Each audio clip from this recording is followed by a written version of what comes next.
Assalamualaikum warahmatullahi wabarakatuh. Shalom, Om Swastiastu, Namo Buddhaya. Karena ini di Bandung, saya tambahin lagi ya, Sampurasun.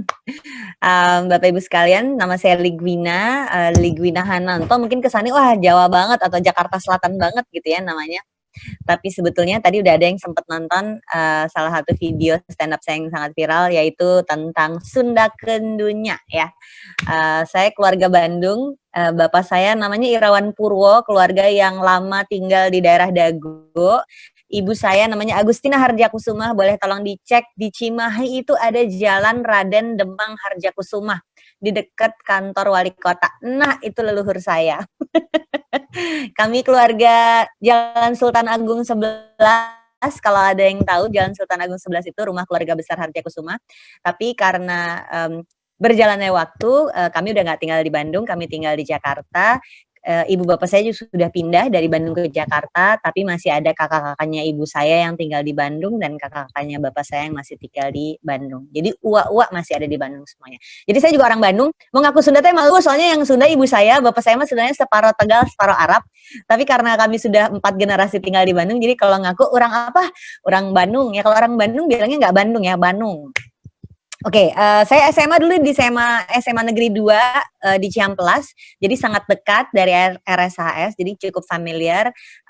Kemudian keluarga suami saya itu banyak yang mengelola rumah sakit, banyak yang kerja sebagai dokter juga, pernah juga almarhum mertua saya jadi direktur rumah sakit, jadi cukup familiar dengan kondisi yang sekarang sedang dihadapi oleh Bapak Ibu, Akang Teteh, dokter, perawat, juga tenaga medis, dan teman-teman tim semua karyawan yang sedang berjibaku di RSHS. Semoga selalu sehat-sehat, kuat-kuat, dan dalam lindungan Allah Subhanahu wa Ta'ala.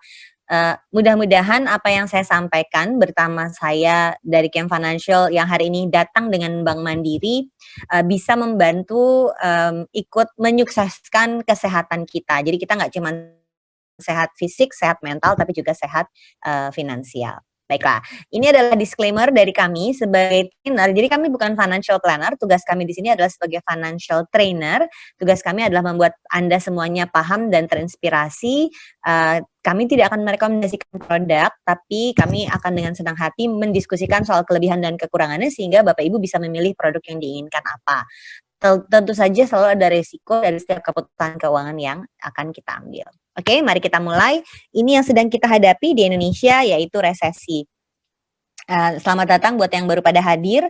Ini adalah webinar hasil kerja bareng Kiam Financial dengan Bank Mandiri untuk teman-teman di RSHS. Oh ya, saya lupa menyapa tadi untuk Pak Teddy Dana sama Ibu Nina. Terima kasih sambutan di awal. Tadi saya belum sempat nyalain mikrofon waktu Pak Teddy membuka acara. Baiklah. Resesi itu apa sih sebetulnya? Tentu kita sudah membaca ya berita bahwa Indonesia sekarang resesi. Gak cuma Indonesia, di luar negeri juga resesi gitu. Apa sih sebetulnya yang terjadi? Jadi ini sebenarnya adalah istilah ekonomi. Mungkin kalau Bapak Ibu pernah ada yang ambil kuliah 1 semester ekonomi atau waktu SMA pernah ngambil ekonomi gitu. Tapi mungkin jarangnya di antara Bapak Ibu mungkin kebanyakan akan ngambilnya biologi gitu ya. Kalau kita lihat nih, yang namanya resesi itu ternyata definisi ekonominya, kata Ibu Sri Mulyani, adalah saat pertumbuhan ekonomi kita minus 2 kuartal berturut-turut. Jadi Anda bisa lihat bahwa tadinya dari 2017 ke 2018, 2019, pertumbuhan ekonomi kita adalah 5%, 5%, 5%, 5%, terus 5%. Baru di kuartal 1 kita turun jadi 2%, dan di kuartal 2 minus 5%, dan di kuartal 3-nya minus 3%. Artinya 2 kuartal berturut-turut, 2 kuartal di kuartal 2 dan kuartal 3 itu kita minus. Baru kita dinyatakan resesi. Udah ketebak sih kalau kuartal 2 itu kita akan resesi karena pandeminya kan mulainya di pertengahan Maret ya. Tapi yang menariknya, boleh tolong next slide Mbak. Yang menariknya tuh ini, ketika ekonomi negara sedang resesi, saya lebih sering bertanya ekonomi keluarga masing-masing tiap individu itu bagaimana. Karena kalau orang ngomongin resesi-resesi, kok ternyata yang pergi liburan masih ada, harga tas bermerek masih tinggi, beli game sama handphone baru masih jalan. Sebenarnya apa sih yang sedang ternyata resesi itu adalah ketika pertumbuhan ekonomi itu menjadi minus, tidak ada pertumbuhan ekonomi, malah mengecil ekonominya. Tapi ternyata di masing-masing individu ini masih ada yang daya belinya cukup tinggi karena masih punya pekerjaan, masih punya penghasilan. Jadi saya sebagai orang yang berkecimpung di dunia yang sifatnya keuangan pribadi orang, cenderung negara resesi itu nanti juga balik lagi normal kok gitu. Tapi kalau keuangan pribadi gimana? Jadi hari ini saya nggak akan bahas tentang negaranya resesi, saya mau bahas tentang kehidupan keuangan keluarga kita seperti apa. Gara-gara pandemi COVID ini, cara hidup kita semuanya berubah. Ini insya Allah kalau keluarga saya mah nurut ya sama anjuran Bapak Ibu dokter dan perawat semuanya harus di rumah aja, saya di rumah aja. Tapi artinya kan Bapak Ibu yang harus bekerja di rumah sakit kayak nggak ada break, kayak nggak ada berhenti, terus harus bekerja. Cara hidupnya juga pasti berubah. Sehingga yang harus kita pahami adalah saat cara hidup kita berubah selama pandemi ini, cara kita ngatur uang juga perlu kita perhatikan. Ini adalah 5 hal yang perlu Anda ketahui tentang investasi di masa pandemi. Yang pertama kita akan cek cash flow dulu seperti apa, punya nggak uangnya untuk investasi.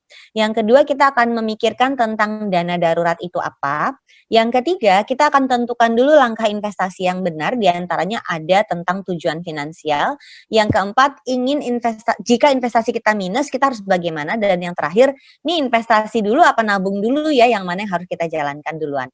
Tentunya 5 hal ini sudah sering muncul dalam pikiran Bapak Ibu, mari kita tuntaskan, bahas satu persatu. Yang pertama dulu, mari kita periksa dulu cek cash flow dan kemampuan investasi kita. Karena kalau kita langsung lompat bahas investasi, uang yang nggak ada ya percuma juga. Ini adalah sebuah contoh. Jadi pengeluaran kita setiap bulan itu terbagi sebetulnya menjadi 5 kategori besar. 5 kategori besar ini udah berdasarkan prioritas ya. Prioritas yang pertama adalah bayar dulu cicilan utang. Udah deh, gak usah sana aneh-aneh. Hampir semua orang, nggak semua, tapi hampir semua orang itu punya utang. Biasanya yang nggak punya utang itu pilihannya cuma 2. Dia ternyata keuangannya udah hebat banget, udah lunas utangnya, atau dia baru lulus ke kuliah, baru mulai kerja. Jadi belum ngutang.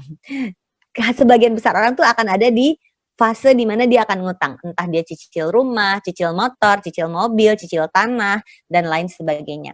Jadi kalau kita terima penghasilan kita itu prioritas utamanya adalah bayar utang dulu. Bayar utang itu ternyata ada batasnya maksimal 30%. Yang kedua, kita bayarkan pengeluaran rutin. Pengeluaran rutin ini semua yang berhadapan sama kehidupan kita sehari-hari untuk bisa operasional. Mulai dari kalau ada teman-teman di sini yang kos-kosan, berarti harus bayar uang kosnya. Kalau ada yang udah punya rumah sendiri, berarti harus bayar apa? Listrik, air, belanja makanan sehari-hari, yang udah berkeluarga punya anak, bayar uang sekolah, dan lain sebagainya. Yang ketiga adalah kita perlu menabung dan investasi. Jadi ini menyimpan untuk masa depan. Yang keempat adalah pengeluaran sosial, semua yang sifatnya adalah tolong-menolong. Zakat, sedekah, perpuluhan, acara adat, bantuan keluarga, dan lain-lain. Baru yang terakhir, foya-foyanya, bersenang-senangnya. Mungkin ada di sini Bapak Ibu, Akang Teteh yang senang jajan, suka makan. Aku tuh sebenarnya 9 bulan tidak jalan-jalan dan berarti udah lama banget gak ke Bandung ya. Yang aku kangenin tuh jajanan waktu aku SMP dan SMA. Aku SMP-nya di Jalan Riau di Taruna Bakti, dan selalu ingat jajanan yang paling aku kangenin tuh kalau ke sana adalah lumpia basah. Kemarin tuh sampai nyari, tau nggak, di Jakarta ada lumpia basah di mana gitu ya, karena beda ternyata. Odading. Sukanya odading yang terkenal viral kemarin itu ya, Kang. Nah, si lifestyle ini untuk setiap orang akan berbeda-beda. Bisa lihat kan kalau sekarang udah ada nih misalnya tren bersepeda, ini tuh lifestyle banget. Atau misalnya ada yang seneng banget kopi-kopi centil gitu yang pakai susu creamer sama gula aren gitu misalnya, yang kayak gitu. Jadi kalau di Jakarta Selatan itu seru banget. Yes, seblak atau ini kita mau gelut antara lumpia basah versus seblak gitu ya Teh? Enggak gitu ya ini. Tapi maksudku jadi adalah semua yang pribadi dan lifestyle itu adalah semua yang kita seneng. Yang kalau nggak ada sebenarnya hidup kita nggak apa-apa, tapi nggak menyenangkan. Pada saat terjadi pandemi, kalau saya karena sekarang jadinya kerja semuanya harus dari rumah, ternyata pengeluaran saya berubah. Ternyata saya mesti hitung ulang. Cicilan utang sih masih sama, nggak berubah. pengeluaran rutin berubah total karena tadinya saya, suami, 3 anak, plus di rumah ini ada mertua saya sama 1 mbak. Ada 7 orang di rumah ini, semuanya tuh kalau hari biasa pergi, cuman si mbak yang ada di rumah. Begitu lagi pandemi, kami sekeluarga termasuk keluarga yang memutuskan kita sebisa mungkin di rumah, kantor juga semua anak-anak kantor saya pindahkan bisa kerja di rumah 100%, tapi jadi ongkos untuk pengeluaran rumah tuh berubah total. Kalau saya biasanya harus pergi keluar, misalnya kalau saya tuh biasanya traveling. Jadi ini kalau lagi nggak pandemi pasti saya udah ada di Bandung ketemu langsung di RSHS nih sama Bapak Ibu. Misalnya dalam seminggu tuh Senin mungkin saya ada di Banjarmasin, Rabu saya persiapan ke Makassar, Sabtu mungkin saya pergi ke Timika ke Papua. Dalam seminggu bisa dari 3 kota. Jadi ongkos pengeluaran saya tuh ada buat naik taksinya ke bandara, nanti di bandara pasti saya jajan makan, nanti di lokasi training di luar kota pasti saya beli oleh-oleh. Setelah pandemi itu nggak ada yang terjadi, jadi saya merasa wah saya hemat nih, ternyata enggak karena waktu saya dan keluarga semua di rumah, listrik naik 3 kali lipat, air juga naik, grocery shopping juga bertambah, jajannya jauh lebih banyak. Jadi yang saya rasakan di bulan Maret waktu cara hidup saya berubah, harus saya catat ulang, harus saya periksa kembali pengeluaran saya apa aja. Nah ini juga yang menurut saya perlu Bapak Ibu perhatikan, ketika Bapak Ibu harus di rumah sakit terus, benar-benar untuk break tuh hampir nggak ada. Kalau dulu mungkin mau ambil cuti dulu bisa, sekarang tuh benar-benar mepet shift-shiftnya juga, maka pasti pengeluarannya akan berbeda. Jarang makan di rumah barangkali, harus nyiapin buat makan di tempat kerja. Hal-hal kayak gini harus kita catat ulang. Dan jangan lupa, kita kan hidupnya nggak sendiri. Kita hidup dengan keluarga kita, dengan orang tua, dengan adik, kakak, atau dengan pasangan dan anak-anak. Maka si pengeluaran-pengeluaran ini sangat berhubungan sama kehidupan keluarga kita juga. Nah, lihat bahwa ada 5 pos pengeluaran dan ternyata di sebelah kanannya itu ada prosentasenya tuh angkanya harus berapa. Ini tuh kalau bikin analogi, mungkin di sini ada yang orang lab ya. Ini tuh kayak kalau saya medical check up. Jadi saya tuh termasuk orang yang Ligwina sehat gak? Sehat. Ligwina tuh kemarin abis naik sepeda 20 kilometer gitu. Saya tuh olahraganya tuh lari sebetulnya. Jadi saya tuh seneng banget lari. Saya ada personal trainer untuk latihan beban. Pokoknya orangnya seneng banget olahraga. Apakah itu artinya sehat? Belum tentu. Karena saya percaya untuk sehat tuh ada 3. Tidurnya harus benar, makannya harus benar, olahraganya harus benar. Yang benar buat saya cuma olahraga, makan serampangan, tidur juga kurang. Sehingga kalau saya medical check up, ambil darah aja medical check up-nya nggak usah yang kompleks banget ya. Periksa kolesterol, SGOT, SGPT, gula darah, saya deg-degan. Kenapa? Karena semua yang saya makan pasti langsung ada tuh di hasil cek darahnya. Misalnya pada saat periksa darah ada level kolesterol yang normal berapa. Kalau lebih dari itu, wah ini udah bahaya nih. Harus pergi ke dokter dan sering akan direkomendasikan minum obat apa. Sama, pada saat saya periksa keuangan seseorang, cicilan utangnya berapa? Batas oleh hati juga ada. Batas cicilan utang itu ternyata maksimal 30%. Lebih dari 30% orang ini dianggap tidak sehat. Jadi Anda bisa lihat, ini kan ada 2 tabel ya. Tabel yang sebelah kiri kita di layar nih, kalau ada di sebelah kiri kita, ada 5 pos cicilan utang, rutin, menabung, investasi, sosial, pribadi, lifestyle. Di sebelahnya tuh ada berapa sih prosentase yang menjadi indikator sehat atau tidak. Ini kayak kolesterol itu harus di level berapa, kemudian gula darah harus level berapa, SGOT, SGPT harus level berapa, COVID CT-nya tuh berapa, data ini juga rutin itu biasanya antara berapa, menabung itu ternyata minimum 10%, pribadi lifestyle bukan nggak boleh, boleh ternyata bersenang-senang, tapi ada maksimalnya 20%. Jadi ada yang batasnya maksimal, ada yang batasnya minimal, ada yang range antara 40-60%. Nah, untuk lebih jelasnya di sebelah kanan ini ada tabel yang menjadi contoh. Saya taruh angka yang bulat-bulat aja, jadi jangan emosi lihat nilai penghasilannya 10 juta gitu ya. Kalau ada yang penghasilannya di bawah 10 nanti nggak suka, ada yang penghasilannya di atas 10 nanti nggak suka. Ini cuma contoh aja biar angkanya bulat.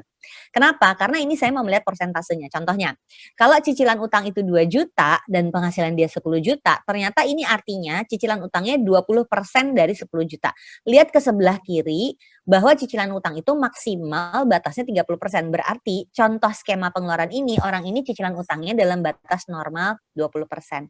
Lihat lagi yang paling bawah lifestyle. Ternyata dia ada pengeluaran lifestyle bersenang-senang. Tadi mau apa ya? Jajan seblak. Seblak banget kalau di Bandung ya. Atau lumpia basah. Atau Sebelum pandemi kan kita senengnya nonton gitu ya. Sekarang pandemi udah nggak pernah nonton atau nongkrong di kafe gitu. Nah, si lifestyle ini pada turun nggak sih selama pandemi? Ini yang harus kita hitung ulang.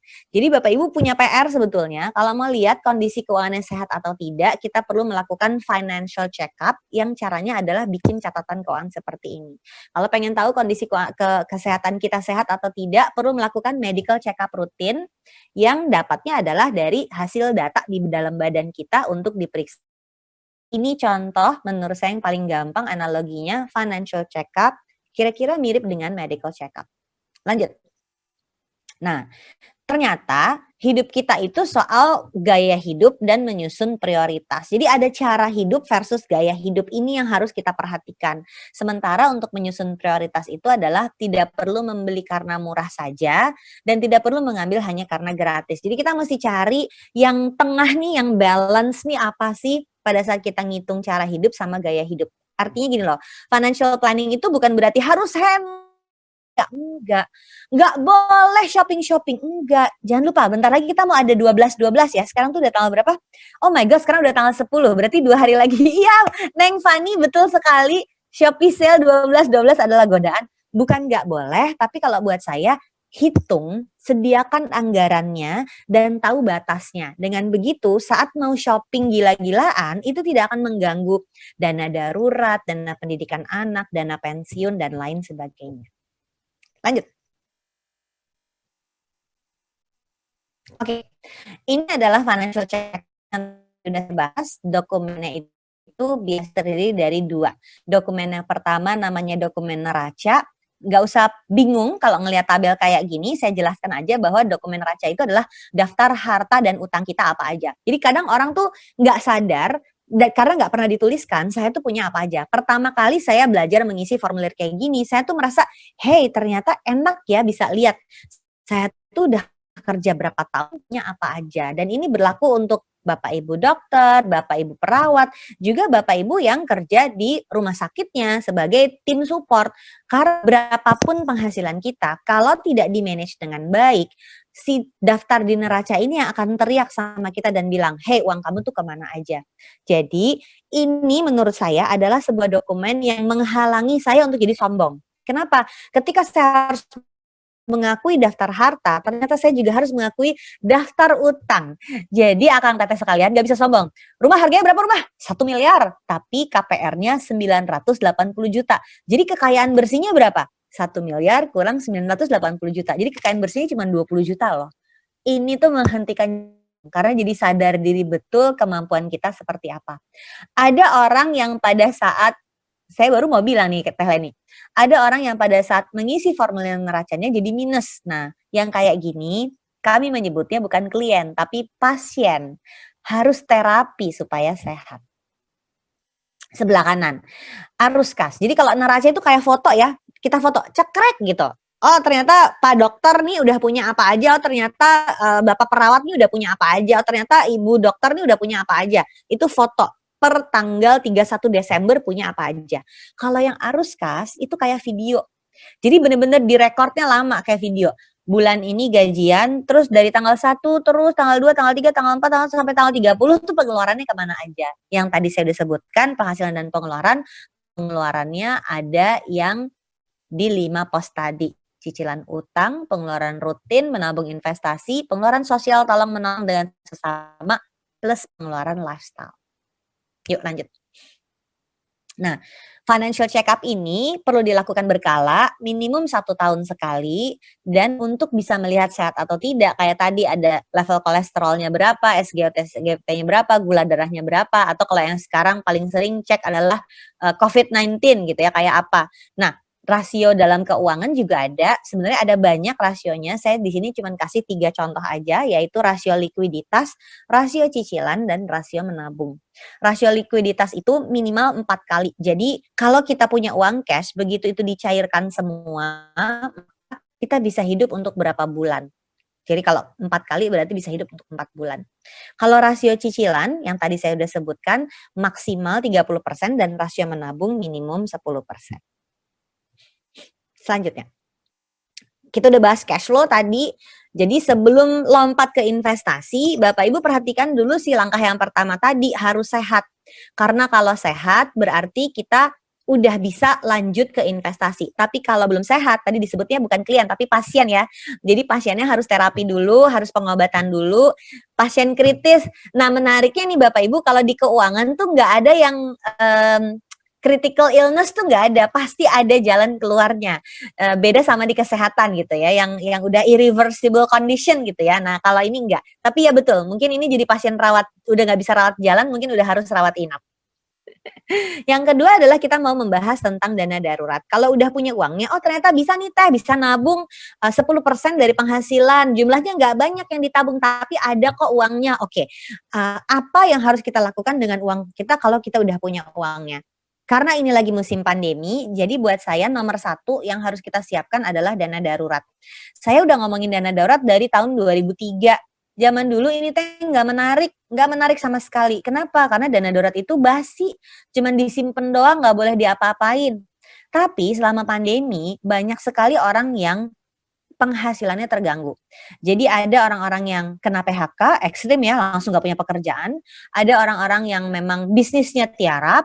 Ada orang-orang yang ya potong gaji deh gitu. Bahkan saya ketemu teman-teman yang perusahaan asing penghasilannya besar, nggak ada potong gaji. Tapi semua tim manajemen diwajibkan untuk cuti seminggu dalam sebulan dan itu cutinya tidak dibayar. Makanya dia gajinya pun turun 25%. Nah, ketika kita dalam kondisi darurat seperti ini, cash sangat membantu kita, maka ada satu konsep dalam financial planning yang disebut dana darurat. Dana darurat itu apa? Mungkin udah ada dari Bapak Ibu yang aku simpen buat jaga-jaga. Nah, si uang jaga-jaga itu namanya dana darurat. Aku nggak punya dana darurat, tapi aku punya deposito yang nggak boleh dicairin. Ya itu sebetulnya namanya dana darurat. Jadi bedain. Dana darurat ini adalah judul tujuan finansialnya. Si deposito tadi adalah produknya. Tadi menarik sekali ketika Pak Teddy Danas bilang golongan menengah ke atas itu cenderung nggak spending selama pandemi karena dia bisa ngerem, simpen dulu uangnya. Dana simpanan pihak ketiga itu meningkat, likuiditas bank-bank itu meningkat gara-gara orang nahan, direm semua. Arti uangnya bisa disimpan di bank. Jadi situ. Nah, salah satunya adalah dana darurat. Kapan sih boleh menggunakan dana darurat? Boleh saat kita tidak punya penghasilan atau berkurang penghasilan. Mungkin Bapak Ibu masih bekerja di RSIS, tapi pasangannya mungkin ada yang bisnisnya udah terganggu, pekerjaannya berhenti, dan lain-lain. Atau ada emergency kayak atap rumah bocor. Saya pernah kejadian kecelakaan mobil nggak apa-apa, supir saya nggak apa-apa, tapi mobil kami rusak parah, dibenerinnya pakai asuransi, tapi selama 3 bulan, lama banget tuh, nggak ada mobil. Jadi kami harus sewa mobil, karena waktu itu sulit untuk ngantar-ngantar anak sekolah. Nggak ada kendaraan umumnya di rumah saya, sehingga ruang dong jumlahnya pakai dana darurat. Atau sesederhana pengen bantuin keluarga, atau amit-amit yang sekarang jadi topik yang pasti sering kita harus dengar adalah ada yang harus dimakamkan, uangnya nggak ada, ayo cepet-cepet keluarin uang, misalnya kayak gitu. Nah ini adalah waktunya yang sangat tepat untuk kita menyiapkan dana darurat. Berapa besar sih dana darurat yang harus disimpan? Ini teori ya Bapak Ibu, jadi nggak harus mengikuti ini, tapi teorinya adalah kalau lajang berarti punya dana darurat 4 kali pengeluaran bulanannya. Kalau sudah menikah, baru berpasangan, belum ada anak, 6 kali dari pengeluaran bulanannya. Kalau punya anak 1, 9 kali, dan kalau punya anak 2 atau lebih, atau dia wirausaha atau freelance, dia butuh dana besar 12 kali lipat. Ini contoh aja, biasanya orang udah keburu keder duluan, banyak amat dana darurat. Nggak apa-apa, yang penting punya untuk tambah lagi jadi 2 kali, tambah lagi 3 kali. Jadi si dana darurat itu mengikut sama hidup kita, semakin besar jumlahnya semakin baik. Lanjut. Nah, contoh ya dana darurat itu kayak apa? Tadi misalnya pengeluarannya 10 juta, terbagi menjadi 5 kategori pengeluaran. Nah, kalau Anda punya deposito 30 juta dan pengeluaran sebulan itu 10 juta, berarti kalau ada emergency 30 juta ini dibagi 10 juta bisa dipakai untuk hidup 3 bulan. Dalam kondisi darurat, buat saya yang paling utama dipenuhi adalah 2 yang paling atas. Cicilan utang sama pengeluaran jumlahnya. Kalau punya dana darurat 30 juta, dibagi 6 juta, orang ini bisa hidup lebih panjang umurnya 5 bulan. Ini misalnya amit-amit kehilangan pekerjaan, dana daruratnya itu tidak untuk 3 bulan, ternyata dana daruratnya bisa untuk 5 bulan. 5 bulan tuh lama loh, karena 3 bulan itu kan berarti Desember, Januari, Februari doang ya. 5 bulan itu berarti Desember, Januari, Februari, Maret, bisa hidup sampai April. Bayangkan Anda punya uang yang bisa menjamin keluarga Anda bisa makan untuk beberapa bulan ke depan. Ada atau nggak ada penghasilan. Sehingga kepala kita tuh bisa fokus untuk mengurusi pasien, mengurusi rumah sakit. Kebayang nggak?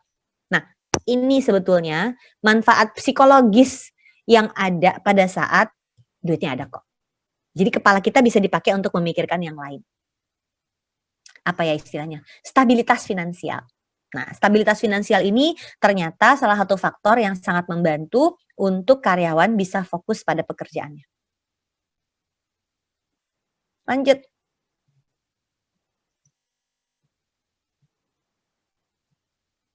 Oke. Udah tadi kita bahas cash flow, ada financial check-up-nya, yang kedua kita bahas dana darurat, yang ketiga pasti Bapak Ibu sudah ada yang oke, aku sekarang pengen investasi. Investasinya apa lagi pandemi kayak gini? Yuk kita lihat.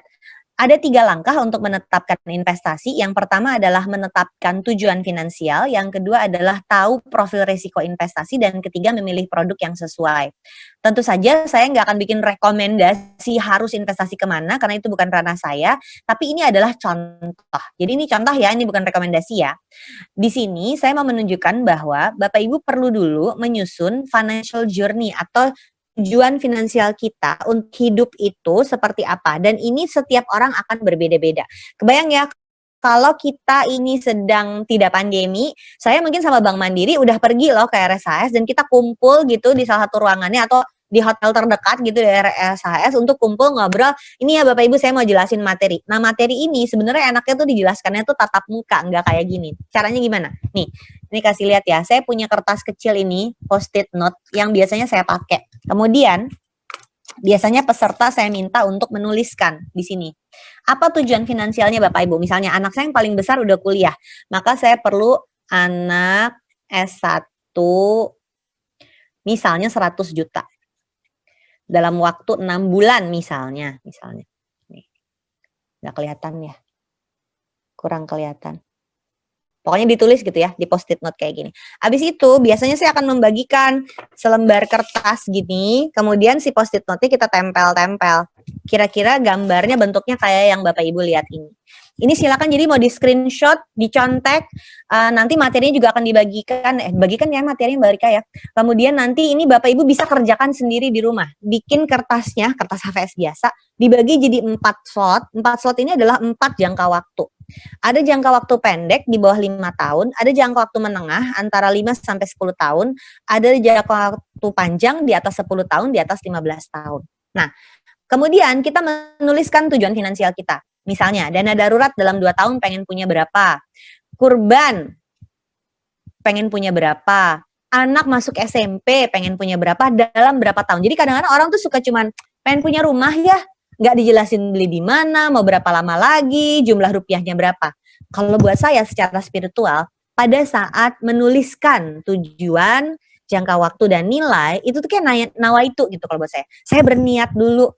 Nanti saya ikhtiar, ya udah gitu ikhlas. Kalau dapat syukur, kalau enggak ya kita berusaha lagi gitu. Dan itu terjadi beberapa kali kalau dalam hidup saya. Sehingga penting sekali untuk menentukan dulu tujuannya mau apa.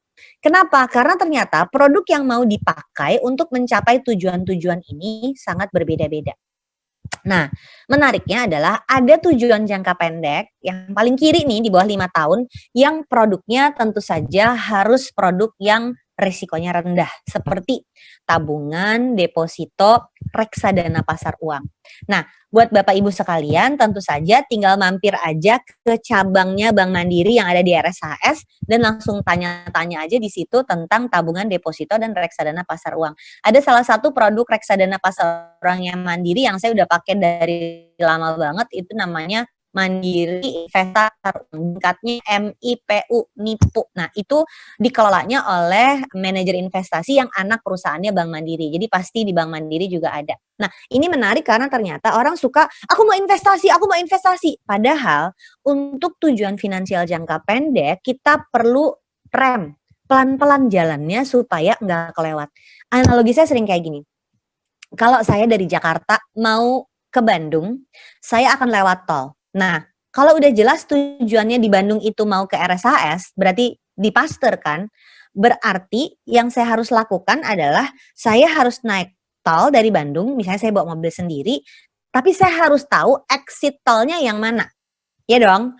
Misalnya ya, exit tol itu kan kalau menuju Bandung tuh ada Cimahi dulu, habis itu Pasteur, nanti sebelah sana ada lagi apa ya, Buah Batu sama Muhammad Toha gitu kan, misalnya Gede Bage gitu kan ya. Nah, kalau saya naik mobil nih masuk ke jalan tol, begitu udah Pasir Koja, ya maaf saya nggak hafal, udah lama banget nggak ke Bandung. Dan saya anak utara ya, jadi cuma tahu exit Pasteur. Olo-olo anak utara teh. Jadi misalnya saya nyetir mobil gitu ya, udah tahu tuh exit Cimahi, habis ini kan exit Pasteur, berarti apa? Mobilnya jangan terlalu kencang gitu, nanti kelewat exitnya. Kalau exitnya kelewat, nanti saya bablas, nanti saya gagal mencapai Pasteur. Analogi kayak itu yang saya ingin tunjukkan buat Bapak Ibu pada saat memilih produk investasi. Artinya apa? Nggak perlu ngambil produk misalnya saham untuk anak mau kuliah tahun depan. Kejauhan, resikonya terlalu besar, padahal jangka waktunya pendek. Jadi salah satu cara untuk manajemen risiko, menghindari kita jadi serakah, masuk keluar gitu ya, stres gitu, udah di kerjaan stres, stres, apa yang terjadi kita nggak usah investasi ke produk risikonya rendah aja. Kalau waktunya masih lama, pensiun masih 15 tahun lagi, ya kita bisa hajar pakai produk yang ada saham di dalamnya. Itu contoh aja. Oke, lanjut silahkan. Kalau udah tahu tujuan finansial, berikutnya kita belajar juga soal jenis profil risiko. Pada saat nanti Bapak Ibu mau investasi di reksadana misalnya, akan ada kayak questionnaire dari Bank Mandiri yang isinya akan kayak kuis menentukan kita itu profil resikonya kayak apa. Ada orang yang memang profilnya konservatif, maka dia cenderung pakai produk yang resikonya rendah. Ada yang moderat, berarti dia bisa lebih balance. Dan ada yang agresif. Libas aja semua, tenanawan, hajar aja gitu. Ada yang kayak gitu. Artinya apa? Nggak ada jawaban harus A, harus B, harus C. Karena Bapak Ibu semuanya pasti harus menyesuaikan dengan profil resiko masing-masing. Oke, selanjutnya. Ini checklist sebelum investasi. Jadi saya sering khawatir orang tuh kalau investasi langsung lompat, itu returnnya gede banget 50% mau gitu. Padahal ternyata return itu berteman dekat sama risiko. Jadi yang pertama tentukan dulu tujuan finansialnya, lalu periksa hak dan kewajiban pengelolanya. Ini diatur nggak sih secara hukum orang bikin kayak ginian? Yang ketiga risikonya apa? Jadi uangnya bisa hilang nggak gitu? Kalau ada yang bilang nggak mungkin ini aman banget, bohong. Semua pasti ada risikonya. Yang keempat, perlindungan hukumnya. Dan yang terakhir adalah bagaimana cara kerja supaya dia mendapatkan hasil investasi. Kayak begini yang menurut saya membuat kita tuh lebih hati-hati. Dan kalau buat saya, investasi itu bukan mana return yang paling bagus gitu. Enggak. Kalau buat saya adalah saya bisa tidur nyenyak tanpa harus khawatir. Karena menurut saya pandemi ini banyak banget khawatirnya. Jangankan Bapak Ibu ya, saya aja yang udah bisa 100% di rumah khawatir, gimana dengan Bapak Ibu? Sehingga penting sekali kita menjaga kesehatan mental kita. Dan lewat pengetahuan finansial ini mudah-mudahan membantu Bapak Ibu untuk nggak perlu nambah-nambahin pusing. Sehingga ayo kita investasi dengan memilih sesuai kebutuhan investasi kita masing-masing. Selanjutnya. Nah, tadi kan kita udah bahas tentang dana darurat ya. Waktu kita bahas tentang dana darurat, kelihatan bahwa pada saat bahas dana darurat itu, dana darurat ini banyak yang nanya dong, simpannya di mana? Nah, teorinya dana darurat itu harus disimpan di produk dengan resiko yang paling rendah dan liquid dan mudah dicairkan. Kemana simpannya? Ternyata bisa di 4 produk, tabungan, deposito, kalau mau logam mulia kalau mau emas yang logam mulia, lalu ada reksadana yang pasar uang. Berarti nih Bapak Ibu, kalau niat sekarang, oke aku mau bikin dana darurat gitu ya, tinggal mampir aja ke Bank Mandiri cabangnya di RSAS dan bikin aja tabungan sama deposito. Bahkan kalau perlu tabungan itu terpisah dari tabungan terima gaji. Jadi misalnya ada rekening di Bank Mandiri untuk terima gaji. Untuk jadi dana darurat itu jangan di rekening yang sama, bikin rekening lagi yang nempel sama depositonya. Jadi kalau udah terkumpul 10 bisa dibikin jadi deposito, terkumpul 10 bisa dibikin jadi deposito. Contohnya kayak gitu. Kalau mau nambah supaya ada pertumbuhan, bisa dilapis lagi, ada lapis ketiga, lapis keempat, yaitu dalam bentuk logam mulia atau reksadana pasar uang. Ini salah satu aja, boleh, kombinasi juga boleh. Oke, setelah belajar dana darurat, kita pengen tahu produknya dong. Ini saya ngasih contoh aja karena biasanya banyak orang yang masih secara tradisional investasinya pakai logam mulia. Nah, saya mau kasih contoh aja bahwa memang logam mulia itu kemarin harganya tinggi sekali sampai sempat tembus 1 juta rupiah ya per gram. Adalah tolong dilihat bahwa ternyata itu terjadinya baru-baru aja. Lihat bahwa dari tahun 2011 ke 2020 memang dia meningkat dengan sangat signifikan. Dalam 10 tahun itu dari 350.000 per gram jadi 900 sampai 1 juta rupiah per gram. Berarti naiknya 3 kali lipat. Tapi coba lihat dari tahun 2012 akhir angkanya itu di 550 sampai 2017 akhir. Angkanya masih sekitar 550. Berarti apa? Berarti kalau Anda beli emas dari 2012 akhir sampai 2017 selama 5 tahun, dia naik turun aja tapi nggak lebih besar dari 550 loh. Baru setelah 2018 kenaikannya signifikan selalu di atas 550, di atas 550 terus sampai ke atas nembus 700, nembus 1 juta. Pertanyaannya kan sering jadi gini, ini turun lagi nggak sih? Atau naik lagi? Jawabannya adalah nggak tahu. Nggak ada orang yang tahu emas itu akan naik atau turun. Yang menarik adalah kita harus tahu pergerakan ini terjadinya gara-gara apa. Ada 2. Yang pertama pergerakannya adalah karena demand and supply. Jadi jumlah emas yang terbatas dan permintaan yang banyak akan meningkatkan harga emas. Tapi ada satu lagi yang harus kita perhatikan bahwa harga emas itu dipengaruhi oleh nilai tukar dolar.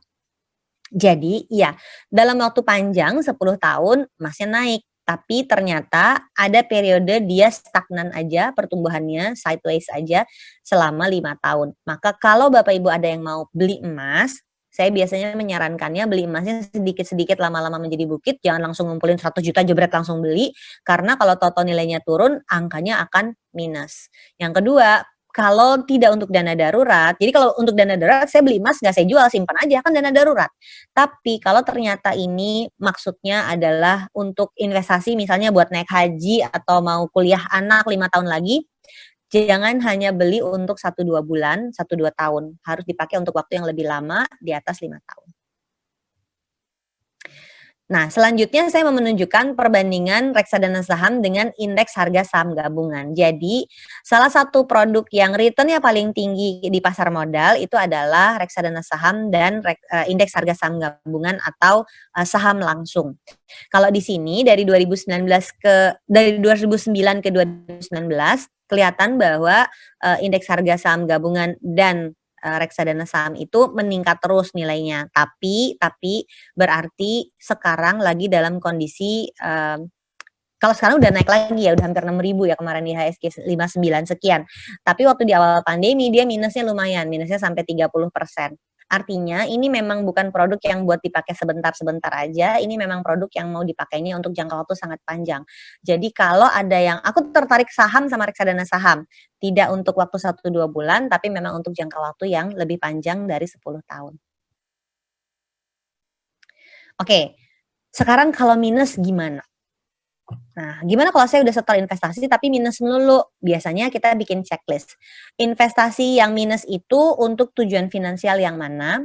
Kemudian berapa jumlah dana yang ditempatkan di produk apa, dan kemudian kapan dananya diperlukan. Biasanya kami ambil patokan gini, karena ini lagi pandemi ya. Dana daruratnya ada nggak? Kalau orang ini ada dana daruratnya, oke aman. Yuk kita cek berikutnya. Tapi kalau ini adalah untuk jangka panjang dan dia punya dana darurat, orang ini dalam posisi yang sebetulnya cukup dalam tanda kutip aman untuk mentoleransi negatif return. Tapi kalau ternyata tujuan finansialnya jangka pendek, maka orang ini akan cenderung harus hold, nggak dilanjutin investasinya. Kira-kira seperti itu. Terakhir, yang kelima. Kita perlu investasi atau nabung ya. Nah, ada beberapa teman saya yang, Win nih kalau lagi kondisi kayak gini, mending berhenti investasi atau nabung terus. Nah, saya mau kasih lihat contoh aja ya. Finance itu ilmu angka, tapi mau nggak mau si pelakunya kan manusia, sehingga kita mau nggak mau harus melihat apa yang harus kita siapkan pada saat kita sedang berinvestasi.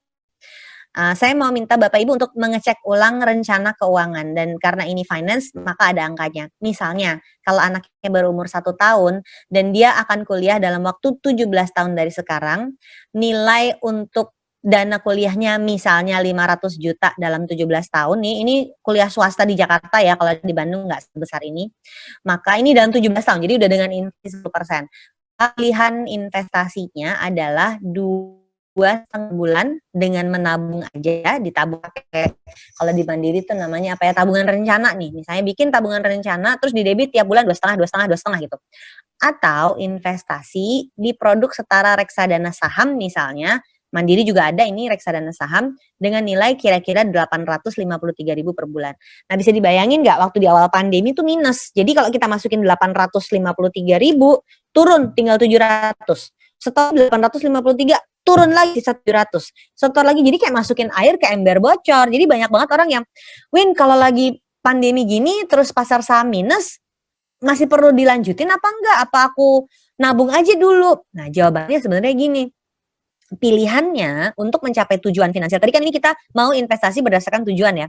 Pilihannya adalah kalau mau investasi dengan target 505 juta, secara matematis pilihannya adalah menabung 2,5 juta atau investasi 853.000 per bulan. Jadi pilihannya itu bukan investasi 853.000 per bulan atau menabung 853.000, bukan. Justru pilihannya ternyata berbeda. Kalau investasi setorannya di bawah 1 juta, tapi kalau nabung setorannya itu 3 kali lipatnya. Ya nggak sih? 800.000 versus 2,5 juta, itu kan 3 kali lipatnya. Jadi, kalau ada di antara Bapak Ibu yang tadinya investasi untuk sebuah tujuan jangka panjang, kemudian sekarang di stop, taruh di tabungan, boleh-boleh aja. Tapi yang ditabung tuh ternyata jumlahnya jauh lebih besar daripada yang diinvestasikan. Sehingga pahami bahwa menabung dan investasi itu sama-sama penting. Dan kita bebas memilih mau nabung atau investasi. Ternyata menariknya adalah investasi itu dengan asumsi return bisa dihitung bahwa setorannya itu bisa kecil-kecil.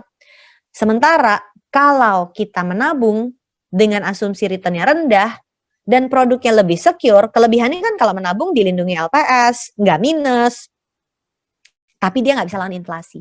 Sehingga saya itu bukan pro investasi anti nabung, enggak. Saya melakukan dua-duanya. Nabung iya, investasi iya. Yang saya bedakan adalah tujuannya dan jangka waktunya. Jadi untuk anak saya yang udah kuliah, dana dia masuk kuliah itu saya taruhnya di deposito karena dia udah masuk semester 1, kita udah bayar uang kuliah semester 2, tapi kita udah siap-siap lagi untuk uang kuliah semester 3, 4, 5, 6 gitu dong.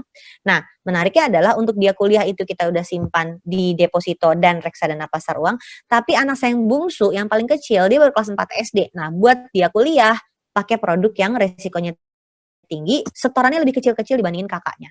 Jadi menarik pada saat ternyata financial planning itu bukan soal investasi saja. Financial planning itu bukan anti menabung, justru kita menggunakan produk-produk ini, baik produk menabung seperti perbankan, tabungan kayak di Bank Mandiri gitu, atau produk seperti di Mandiri Sekuritas yang sifatnya investment, dua-duanya dipakai sebagai alat untuk mencapai tujuan finansial kita. Lanjut. Nah, ini terakhir dari saya. Nah, nanti pas tanya jawab, saya ngundang teman-teman dari Bank Mandiri juga untuk hadir ya. Mas Roland kayaknya ada ya tadi ya, supaya bisa jawab pertanyaan yang bersifat produk ya. Untuk Bapak Ibu, teman-teman dokter, perawat, dan seluruh tim di rumah sakit. Semangat terus merawat yang sakit, dan saya berharap Bapak Ibu semua dalam kondisi yang sehat, tapi ternyata kita nggak cuma bisa sehat fisik, kita perlu sehat mental, dan mudah-mudahan sehat finansial ini bisa berkontribusi pada sehat mental dan fisik kita. Ayo kita survive sama-sama, mari lewati pandemi ini dengan baik. Terima kasih, sekian dari saya. Pertanyaan pertama ada dari Pak Wiyogo. Pak Wiyogo bertanya, dana darurat itu boleh untuk investasi nggak Mbak Wina? Teorinya nggak boleh Pak. Teorinya dana darurat itu disimpan dan dipeluk-pelukin, emergency baru dipakai. Kenyataannya Pak, kenyataannya saya kemarin habis bobol sebagian dana darurat untuk beli tanah buat hari pensiun di Ciawi Bogor. Jadi ini kalau saya perlakuannya adalah pinjam ke diri sendiri Pak. Artinya kalau sampai menggunakan dana darurat untuk investasi, harus ada kayak perjanjian tidak tertulis sama diri sendiri untuk menutupi kembali bolongnya. Jangan saat pandemi teman-teman saya di Jakarta, saking kita di rumah udah bosen mau ngapain lagi gitu. Jadi teorinya nggak boleh, dana darurat itu memang untuk emergency, tapi bisa dihukum. kalau kita kerjaan dan kelihatannya pekerjaan kita untuk 3 bulan sampai 6 bulan ke depan, bahkan 1 tahun ke depan akan baik-baik aja, harusnya kita masih punya penghasilan. Jadi dana daruratnya enggak sepenting misalnya orang yang punya bisnis kecil atau kerja freelance. Kalau kerja freelance, waktu ya, atau kontris gitu, atau orang yang bisa kecil-kecilan, nggak bisa dana daruratnya dipakai investasi. Karena kalau bisnisnya tiarap, dia nggak punya uang buat makan. Tapi kalau Bapak Ibu misalnya kerja dengan penghasilan yang jelas gitu, tetap masih boleh. Oh, ini menarik. Dokter, perawat itu kerja tetap kan? Dokter itu nggak kerja tetap. Kecuali dokter yang ada ikatan dinasnya. Dokter itu, sepengetahuan saya, nah ini mohon dikoreksi ya, tapi karena saya di keluarga suami saya banyak banget yang dokter, dan keluarga juga pernah sakit di daerah Jakarta. Dokter itu praktik di 3 rumah sakit kan. Nah, pengalaman om saya 2 minggu pergi ke Italia untuk simposium, terus pulang-pulang, kok penghasilan aku berkurang ya, dia bilang gitu. Karena ternyata selama 2 minggu dia tidak praktik. Dokternya full dari praktik, tidak kerja tetap. Nah, orang yang kayak gini dana daruratnya harus besar. Kalau sampai mau dipakai buat investasi, tolong diukur. Misalnya punya dana darurat 10 juta kali 12 gitu ya. Yang dipakai jangan semuanya, 50% aja gitu. Teorinya nggak boleh Pak, praktiknya sih sering dibobol buat investasi. Pertanyaannya menarik. Terima kasih. Lanjut dari Pak Ruswan Anwar bertanya, Mbak Ligwina, mana sih yang lebih menguntungkan? Asuransi jiwa saja atau asuransi jiwa dengan unit link maksudnya ya, dengan link investasi, atau ini per 3 ya, bila tujuan finansialnya untuk keamanan likuiditas. 3 tuh. Kalau keamanan likuiditas berarti dana darurat. Jadi ini pertanyaannya menurut saya ambigu. Mana lebih menguntungkan sama pengen aman likuiditas. Ini 2 hal yang berbeda Pak. Ya. Mari kita bedah ya. Kalau mau yang menguntungkan, dagang risoles menguntungkan Pak. Jual beli saham menguntungkan. Asuransi fungsi utamanya walaupun ada yang investment, fungsi utama asuransi itu perlindungan dulu. Ketika Bapak Ibu kerja di rumah sakit, lihat dong orang masuk rumah sakit nggak punya asuransi, PR loh berobat kalau dia nggak punya asuransi, nggak punya BPJS, nggak punya asuransi, PR banget dia untuk berobatnya. Sehingga asuransi itu fungsi utamanya untuk perlindungan dulu. Jadi kalau ada pertanyaannya lebih menguntungkan mana dengan ada asuransi, buat saya itu nggak masuk karena asuransi tidak untuk cari untung. Asuransi pertama untuk proteksi dulu. Yang kedua tentang likuiditas. Asuransi itu kalau yang asuransi jiwa hanya bisa cair kalau kita meninggal. Unit link bisa dicairkan Pak dan cukup cepat mencairkannya. Mirip sama reksadana, cairnya cukup mudah. Tapi jangan lupa bahwa fungsi likuiditas di sini kan untuk penyimpanan. Maka saya cenderung hanya pakai 4 aja, yaitu dana darurat ya tadi ya, tabungan, deposito, reksadana pasar uang, atau emas yang logam mulia. Jadi kalau ditanya apakah logam mulia ini likuiditasnya tinggi? Iya. Tinggal bawa ke tukang emas aja, toko emas langsung bisa dicairkan. Menariknya, waktu kemarin emas harganya 1 juta, di Blok M itu susah jual emas Pak. Nggak semua toko emasnya mau terima. Jadi ketika harganya terlalu tinggi, mereka sulit untuk menjualnya kembali. Jadi mereka biasanya akan membatasi berapa yang mereka mau beli di harga yang terlalu tinggi tersebut. Nah kalau itu udah market mechanism, kita nggak bisa kendalikan. Makanya tadi saya nggak cuma naruh dana darurat di emas aja, tapi dibikin berlapis 4. Tabungan, deposito, reksadana pasar uang, dan emas yang logam mulia. Gitu jawabannya. Terima kasih. Lanjut Mbak Risma. Baik, terima kasih. Selanjutnya ada dari masih terkait asuransi dari Neng Feni Suryanovita. Izin bertanya, kalau kita ikut asuransi pendidikan, kan manfaatnya jangka panjang, tapi ada ketakutan nanti sulit klaimnya. Sedangkan kita ambil saat ini uang yang didapat jauh berkurang dari premi yang masuk. Baiknya bagaimana Mbak Wina? Asuransi pendidikan.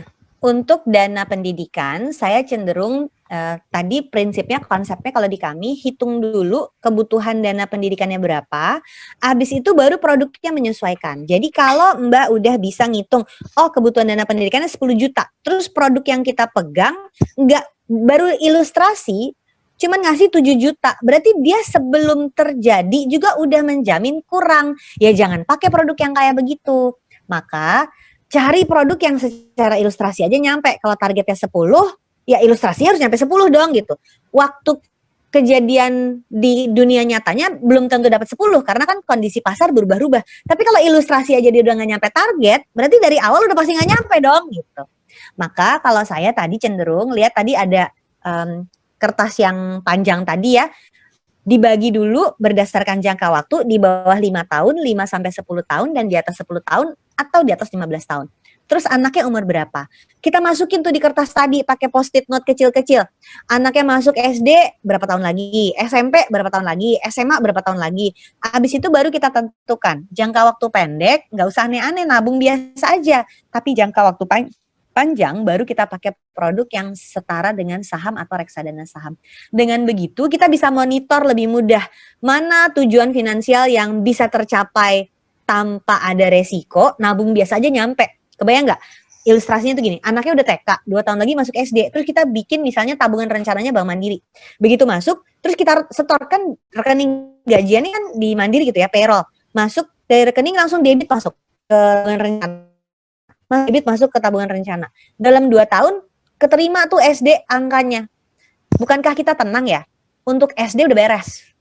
Kita lanjut pikirin SMP. Masih jauh loh SMP. SMP tuh berarti 8 tahun lagi.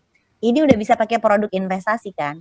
SMA masih jauh, S1 masih jauh. Tapi yang SD tercapai dulu gitu. Baik, terima kasih Mbak Wina. Selanjutnya pertanyaan masih terkait dengan asuransi pendidikan. Kalau asuransi pendidikan ini dia sudah beli, sudah berinvestasi. Nah, ketika kontrak sudah habis, asuransinya nggak bisa cair. Padahal anak mungkin sudah mau sekolah. Dengan alasan likuiditas ada masalah di pusat 17 tahun. Akhirnya terasa sia-sia gitu. Nah, kalau sudah menemukan masalah ini, seperti apa ya solusinya harus saya lakukan? Karena ternyata uangnya tuh nggak keluar. Aku nggak tahu produknya. Aku nggak ngerti kasusnya, nggak lihat dokumennya, jadi aku nggak bisa mengomentari kasus yang sedang berlanjut. Fokus ke penyelesaiannya aja, kebutuhannya apa. Jadi kalau soal produk saya nggak bisa jawab karena saya nggak ada urusan sama produknya. Tapi yang harus kita perhatiin adalah kebutuhannya ibu sekarang apa, mau nyekolahin anak kan? Ya udah kita hitung itu aja dulu, kita selamatkan itu. Target buat kuliahnya 2 tahun lagi dihitung.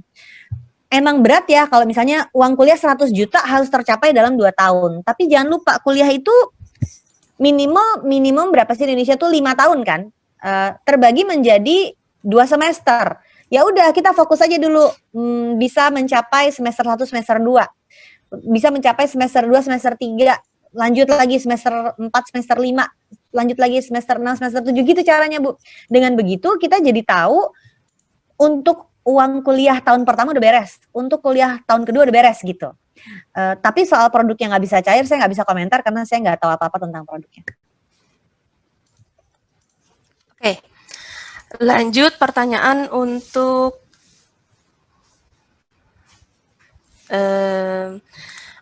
satu lagi, saya lagi pilih dulu ini dari Pak Arif Diklit. Bagaimana caranya untuk menabung bukan untuk dana konsumtif atau untuk dana pembayaran bulan berjalan, sedangkan baru bisa untuk menabung kebutuhan pembayaran bulan depan saja?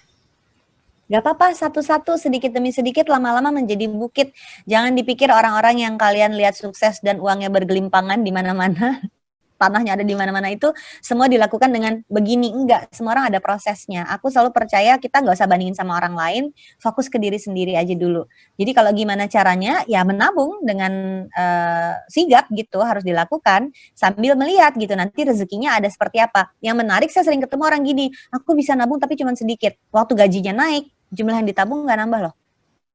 Jadi tantangannya sekarang adalah justru dengan penghasilan yang terbatas dan baru bisa nabung buat bulan depan, kalau itu udah bisa diatur sekarang, waktu rezekinya bertambah, udah punya kebiasaan baik sehingga bisa menabung lebih banyak. Jadi aku nggak bisa ngomentarin dari penghasilan yang sekarang dong gitu. Tapi pikirin bahwa efek dari rajin menabung sekarang akan membuat saat penghasilanmu meningkat, rezekimu bertambah, kamu udah punya kebiasaan baik yang bisa dipertahankan untuk menyisihkan lebih banyak. Karena saya lebih sering ketemu orang, itu bukan susah karena nggak punya gaji, tapi karena waktu gajinya naik, pengeluaran dia naik lebih cepat. Dan itu tantangan yang terbesar kalau menurut saya. Nah, kemudian dari Diki Kurnia, kalau dananya hanya cukup untuk kebutuhan sehari-hari dan cicilan, bagaimana memulai investasinya? Karena dananya terbatas. Nomor 1 adalah ngecek pintu penghasilannya dari mana aja. Ada penghasilan berpasangan atau enggak, penghasilan suami istri. Kalau single berarti ya punya dia sendiri. Saya cenderung enggak tertarik untuk menyarankan Anda yang kerja di rumah sakit untuk ayo bikin bisnis sampingan. Kenapa? Karena dengan kondisi kayak sekarang, pecah konsentrasi dengan kerjaan di rumah sakit yang sedang padat plus bisnis sampingan itu menurut saya tidak baik untuk kesehatan mental gitu ya, untuk sekarang karena lagi pandemi. Jadi ini bukan waktu untuk santai-santai dan memecah kepala Anda menjadi 2 atau 3 fokus. Tapi yang menarik adalah coba bikin dulu financial check up untuk melihat pengeluaran Anda di 5 pos itu seperti apa. Ketika tadi bilangnya sekarang cuma cukup untuk bayar cicilan, ayo kita periksa. Ini kan tadi cuman kata-kata aja ya. Padahal finance itu tentang angka. Jadi sebenarnya Bapak Ibu ini perlu ngecek sebenarnya ketika bilang cuma cukup untuk cicilan, berapa juta sih gajinya dan berapa juta cicilannya. Dengan begitu kita benar-benar bisa lihat sehat atau tidak. Tadi caranya terutama kalau melihat ada 2 ya, cicilan utangnya maksimal 30%, menabungnya minimum 10%. Kalau bisa memenuhi kriteria itu berarti keuangannya sehat. Tapi ada satu lagi tadi, pengeluaran lifestyle berapa persen? Karena ada orang yang nggak bisa nabung gara-gara lifestyle-nya 30%. Ya ini sebenarnya harus dihemat gitu. Jadi saya nggak bisa ngasih rekomendasi harus ngapa-ngapain karena kita nggak tatap muka dan saya nggak tahu latar belakang kehidupan Anda seperti apa. Tapi tipsnya adalah coba cek dulu ke diri sendiri. Ketika keluar kalimat saya cuma bisa bayar cicilan bulan ini, nggak bisa nabung, nggak bisa investasi, gimana caranya mau investasi? Coba bikin financial check up-nya dan mengupayakan. Nggak banyak-banyak loh yang saya minta, cuman 10% dari penghasilan yang diinvestasikan, harusnya itu bisa dilakukan. Coba ya. Kalau ternyata sudah berpasangan dan istrinya nggak kerja, ayo mengupayakan supaya istri juga punya penghasilan. Dengan begitu kita punya 2 kekuatan keuangan bersama-sama. Dan kalau alasannya, saya nggak mau istri saya pergi keluar rumah, sekarang semuanya lagi harus di rumah aja kok Pak. Lanjut Risma. Dari Rina Nurjana, bagaimana cara mendisiplinkan diri untuk memposkan keuangan sesuai dengan presentasenya? Karena terkadang kita nih ngambil uang aja yang di dompet, padahal itu bukan dana untuk peruntukannya gitu. Memisah-misahkan itu bisa memisahkan dalam bentuk amplop akordeon, amplop biasa, celengan, dompet, rekening. Jadi ternyata gini, uang itu kayak air. Kalau dibiarkan, dia akan mengalir jauh ke laut aja. Hilang. Tapi kalau kita pisah-pisahkan si air itu, kita jadi tahu fungsinya buat apa aja. Misalnya ya, air buat minum adanya di dispenser. Air buat mandi, kerannya di kamar mandi gitu kan. Air buat sikat gigi, kerannya yang di wastafel. Coba kalau air minum sama air mandi digabungkan dalam satu ember, bisa dipisahin nggak? Enggak, sama. Uang juga begitu. Saat ini uang yang mau dipakai buat foya-foya digabung sama gaji bulanan kita setiap bulan, digabung sama uang yang mau dipakai buat dana darurat, digabung sama dana pendidikan anak. Pasti nggak bisa dipisahin. Jadi caranya adalah dipisah-pisahin. Ketika udah terpisah-pisah dengan baik, saya jadi tenang, saya mau pakai yang mana aja bebas. Misalnya ya, saya gajian. Dan itu setelah dipakai untuk pengeluaran di rekening biasanya saya sisain aja. Misalnya untuk saya pakai sebulan dan dalam sebulan itu saya ambil seminggu sekali. Jadi kalau ke ATM juga nggak usah sering-sering ya. Saya nggak mau nanti ada antrian ATM di Bank Mandiri cabang RSHS ya. Kita nggak perlu sering-sering ke ATM dan sebenarnya sekarang semua serba digital kan, nggak perlu juga ke ATM sering-sering. Tapi paling nggak saya pakai uang yang ada di rekening saya di Bank Mandiri itu sebulan sekali, seminggu sekali aja gitu, nggak perlu sering-sering. Menariknya adalah ketika misalnya saya tentukan biar bulat angkanya ya. Seminggu 1 juta misalnya, berarti 4 juta. Kalau saya punya 10, yang 6 juta saya tinggal di rekening itu pasti habis loh. Sehingga kalau memang saya hanya akan pakai 1 juta kali 4, ada 6 juta ekstra, itu saya pindahin. Taruh di rekening lain yang memang alokasinya untuk nabung, untuk shopping, untuk bayar cicilan, dan lain-lain. Jadi coba pisahkan secara fisik. Uangnya itu dipisahkan. Sehingga kita tahu, oh di rekening mandiri yang itu buat apa, rekening mandiri yang ini buat apa, rekening mandiri ini buat apa. Jadi kita benar-benar tahu. Rekening itu gak harus tabungan ya. Rekeningnya bisa deposito, rekeningnya bisa reksadana, dan lain-lain. Lanjut Mbak Risma. Terima kasih. Dari Yuyun Yunia, Januari ini saya akan pensiun dan mendapatkan taspen. Sebaiknya saran dari Mbak Wina digunakan untuk investasi apa ya? Tolong periksa, nanti hasil dari taspennya itu pembagiannya akan kayak apa. Fasilitas untuk kita bisa pensiun itu kan macam-macam ya.